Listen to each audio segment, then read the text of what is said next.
Hello friends, welcome back to our channel. আজ জগন্নাথ দেবের স্নান যাত্রা। তোমরা জানো যে আমাদের বাড়িতে জগন্নাথ দেব, বলরাম দেব এবং সুভদ্রা মা আছেন। গেল বছর থেকে আমরা এই পুজো শুরু করেছি। এই বছরটা হচ্ছে আমাদের দ্বিতীয় বর্ষ। তোমরা দেখতে পাচ্ছ যে পাত্রে আমি জগন্নাথ দেব, বলরাম দেব এবং সুভদ্রা মাকে স্নান করাবো, সেই পাত্রটা আমি সামনে রেখে দিয়েছি। আর ওই পাত্রতে আমি গঙ্গা জল দিয়ে পদ্ম এঁকে নিয়েছি। আসলে আমি এই জিনিসটা জানতাম না। গেল বছর আমার এক ভিউয়ার্স কমেন্টের মাধ্যমে জানিয়েছিল যে এইভাবে পুজোটা বা এইভাবে স্নান যাত্রার যে প্রথম শুভারম্ভটা এইভাবেই শুরু করতে হয়। তো আমি সেই পাত্রের মধ্যে গঙ্গা জল দিয়ে পদ্ম এঁকে নিয়েছি, আর তার ওপর কিছু কুচো ফুল আর তুলসী পাতা রেখে দিয়েছি। এবার আমি জগন্নাথ দেব, বলরাম দেব এবং সুভদ্রা মাকে সেই পাত্রের মধ্যে রাখলাম। তো আমি এখন জগন্নাথ দেবের স্নান যাত্রার আয়োজন করছি। প্রথমে আমি পঞ্চামৃত দিয়ে স্নান করাবো, তারপরে ফলের রস দিয়ে স্নান করাবো এবং একদম শেষে গঙ্গা জল, গোলাপ জল এবং অগরু দিয়ে জগন্নাথ দেব, বলরাম দেব এবং সুভদ্রা মাকে স্নান করাবো। তো আমি অলরেডি শুরু করে দিয়েছি। এবার আমি পদ্ধতিতে আসি। এখানে আমি অল্প করে দুধ, দই, ঘি, মধু আর অল্প করে চিনি বা শর্করা যেটাকে আমরা বলি আর কি, সেটা একটা পাত্রের মধ্যে আমি মিশিয়ে নিলাম। এবার সেটা দিয়ে একে একে বলরাম দেব, জগন্নাথ দেব এবং সুভদ্রা মাকে আমি স্নান করাবো। আমার স্নান করা এখানে মোটামুটি হয়ে গেছে। জগন্নাথ দেব, বলরাম দেব এবং সুভদ্রা মাকে পঞ্চামৃত দিয়ে স্নান করিয়েছি। এবছর স্নানযাত্রা, রথযাত্রা আমাদের কাছে খুবই স্পেশাল, কারণ হচ্ছে আমাদের মেয়ে হয়েছে, তো তাকে নিয়েই সব কিছু এখন। তো এবারে খুব আমার ইচ্ছা হয়েছিল যে মেয়েকেও, মানে মেয়ের হাত ধরেই জগন্নাথ দেব, বলরাম দেব এবং সুভদ্রা মাকে স্নান করাবো। তো আজকে সেটাই করছি। ও তো বুঝতেই পারছে না যে কী করছে, কী হতে চলেছে। ও চুপচাপ করে হাঁ করে দেখছে। আর যখন স্নান করাচ্ছি দেখো কেমন উঠে দাঁড়িয়ে পড়েছে। ও অন্যদিকে মুখ, একদম সামনের দিকে তাকাচ্ছেই না। এক দুবার তাকালো, তারপরে চলে গেছে মায়ের দিকে। মা কি বলছে সেটা শুনছে। পঞ্চামৃত দিয়ে স্নান করিয়েছে, তো এখন আমি ওর মাকে দিয়ে দিয়েছি ওর হাতে। এবার আমি ফলের রস দিয়ে জগন্নাথ দেবকে স্নান করাবো। এখানে ফলের রসটা আমি শুধুমাত্র আঙুরের রস দিয়েই করিয়েছি। অনেকে কমলা লেবুর রস দিয়েও করাতে পারে, তো আমি এখানে আঙুরের রসটাই ইউজ করিয়েছি।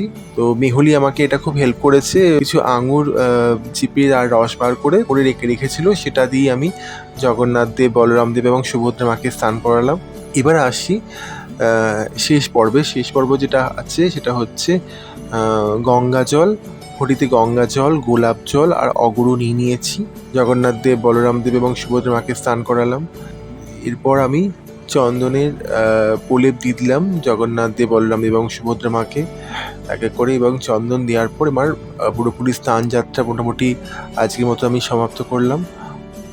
এই স্নান যাত্রার দিন পুরীতে বিশাল জনসমাবেশ হয়। পুরীর মতন পশ্চিমবঙ্গের বিভিন্ন জায়গায় জগন্নাথ দেবের স্নানযাত্রা, রথযাত্রা, বিভিন্ন উৎসব পালিত হয়। হিন্দু পঞ্জিকা অনুসারে জ্যৈষ্ঠ মাসের পূর্ণিমা তিথিতে শ্রী জগন্নাথ দেবের স্নানযাত্রা পালিত হয়। জগন্নাথের ভক্তদের কাছে এটি একটি গুরুত্বপূর্ণ উৎসব। এই দিনটিকে জগন্নাথের জন্মতিথি বলে মনে করা হয়।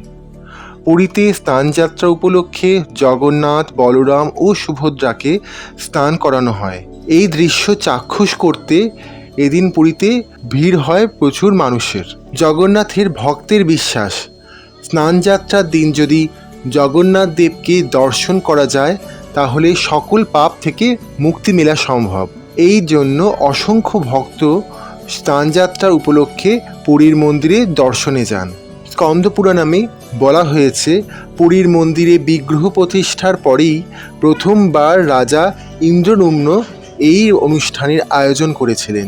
স্নানযাত্রার আগের দিন জগন্নাথ, বলভদ্র, সুভদ্রা সুদর্শন চক্র ও মদনমোহনের বিগ্রহের একটি বিশাল শোভাযাত্রা মন্দিরের গর্ভগৃহ থেকে বার করে স্নান বেদিতে এনে রাখা হয়। ভক্তেরা এই সময় জগন্নাথ দেবকে দর্শন করতে আসেন। স্নানযাত্রার দিন মন্দিরের উত্তর দিকের কূপ থেকে জল এনে মন্ত্রোচ্চারণের মাধ্যমে তার শুদ্ধিকরণ করা হয়। তারপর 108টি কলসির জলে বিগ্রহগুলিকে স্নান করানো হয়। প্রচলিত বিশ্বাস, এই স্নানের পরেই জ্বরে কাবু হয়ে পড়েন শ্রী জগন্নাথ দেব। এই সময় তাকে রাজবৈদ্যের চিকিৎসাধীনে গোপনে একটি সংরক্ষিত কক্ষে রাখা হয়। এই অসুস্থতার পর্যায়টি অনশর নামে পরিচিত। এই সময় ভক্তেরা দেবতার দর্শন পান না। তাদের দর্শনের জন্য বিগ্রহের পরিবর্তে মূল মন্দিরে 3টি পটচিত্র রাখা হয়। এই সময় ভক্তেরা ব্রহ্মগিরিতে অলরনাথ মন্দিরে যান। তারা বিশ্বাস করেন অনশর পর্যায়ে জগন্নাথ অলরনাথ রূপে অবস্থান করেন। কথিত আছে রাজবৈদ্যে আয়ুর্বৈদিক পাচন খেয়ে এক পক্ষকালের মধ্যেই সুস্থ হয়ে ওঠেন। সুস্থ হয়ে উঠে জগন্নাথ, বলরাম ও সুভদ্রা রাজবেশে সজ্জিত হয়ে রথযাত্রা করে মাসির বাড়ি যান।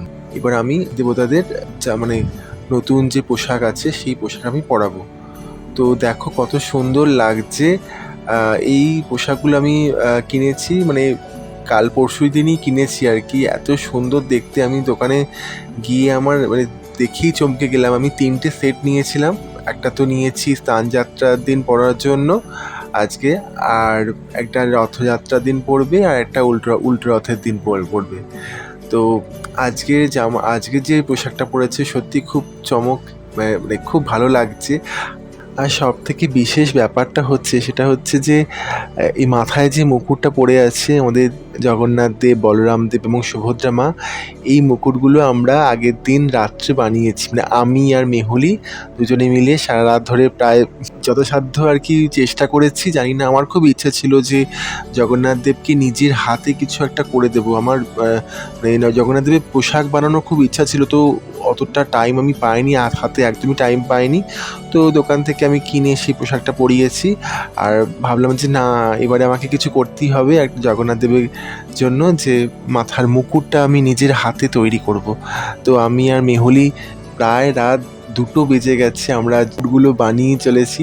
দেখো তোমাদের কেমন লাগলো নিজেদের হাতে বানানো ঠাকুরকে পড়াচ্ছি। আমার তো ভীষণ ভালো লাগছে, মেহুলিরও ভীষণ ভালো লেগেছে। তো তোমরা কিন্তু অবশ্যই কমেন্ট করে বলবে যে এই মুকুটগুলো কেমন হয়েছে, কেমন লাগছে দেখতে। এবার আমি জগন্নাথ দেব, বলরাম দেব এবং সুভদ্রা মাকে সিংহাসনে বসিয়ে দিয়েছি ভালো করে সাজুগুজু করিয়ে। এবার তোমরা দেখে বলো যে কেমন লাগছে তাদের। এবার আমি পুজো আরম্ভ করব। ফুল দিয়ে সুন্দর করে সাজিয়েও দিয়েছি। আর এই যে দেখতে পাচ্ছ যে পদ্ম ফুল দিয়ে সাজিয়েছি, আমার খুব ইচ্ছা ছিল, গেলবারে তো সেটা হয়নি, যে পদ্ম ফুল জগন্নাথ দেবের খুবই প্রিয়। তো এবারে আমি সেটা করতে পেরেছি। জগন্নাথ দেবকে, বলরাম দেবকে এবং সুভদ্রা মাকে পদ্ম দিয়ে ঠাকুরকে পদ্ম দিয়েছি। আমার সত্যি খুব ভালো লেগেছে, ভালো লাগছে। তো তোমরা অতি অবশ্যই ভিডিওটা দেখে বলবে যে ভিডিওটা কেমন লাগলো, আর অবশ্যই সাথে থাকবে, কমেন্ট তো অতি অবশ্যই করবে। আজকের মতন এখানেই শেষ করছি ভিডিওটা, সাথে থেকো, টাটা।